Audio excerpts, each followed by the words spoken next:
Or, okay. First off, please say and spell your first and last name. I'm Mark Eberwine, Markeberwine. Okay.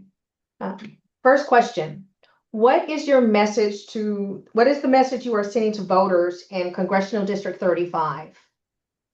Well, first of all, we've got my message to the voters for U.S. District 35 is everything starts at the local level and percolates upward. And we have got to find an alternative source for water. I would say that would be desalinization.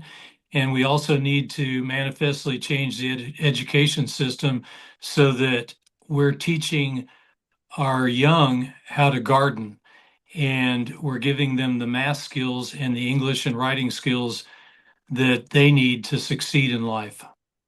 Okay. Next question. How does the newly drawn district map impact your campaign? Well, the way that it used to be drawn, it was predominantly Austin and the city of San Antonio with a narrow strip down 35.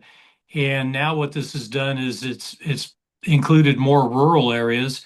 And with these rural areas comes the opportunity to make changes that will protect them from the big city mentality and the mistakes that the big cities make concerning traffic and water supply.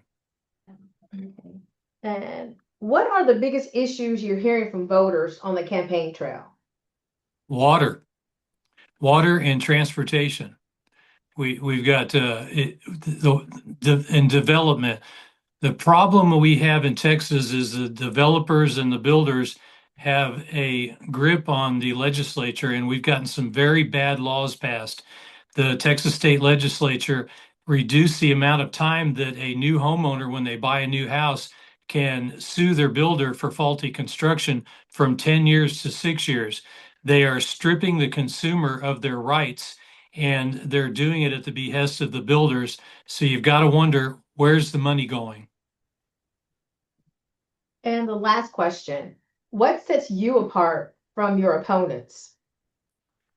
Well, I'm very creative and I'm proactive, and I see problems before others see problems, and I see solutions. There are so many things that government does to divide us. I'll give you a couple of examples. One of them is the HOV lanes on the highways. You've got 4 lanes to handle 100,000 cars. And what do? We now say, okay, you've got 3 lanes to handle 99,000 cars, while just 1,000 of those cars with multiple occupants uses that lane. So they completely screw up the available roadways by dividing us. The other thing is we have laws such as you have to slow down or you have to pull over when you see an emergency vehicle on the side of the road.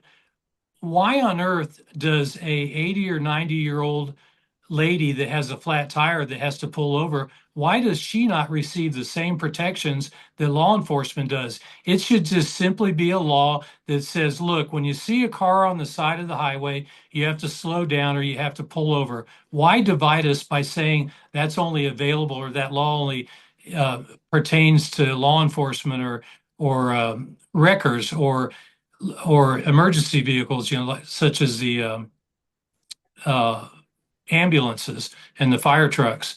It's all about division. We've got property taxes where, oh, you don't have to pay property taxes. Well, you have to pay property taxes. You have to pay partial property taxes.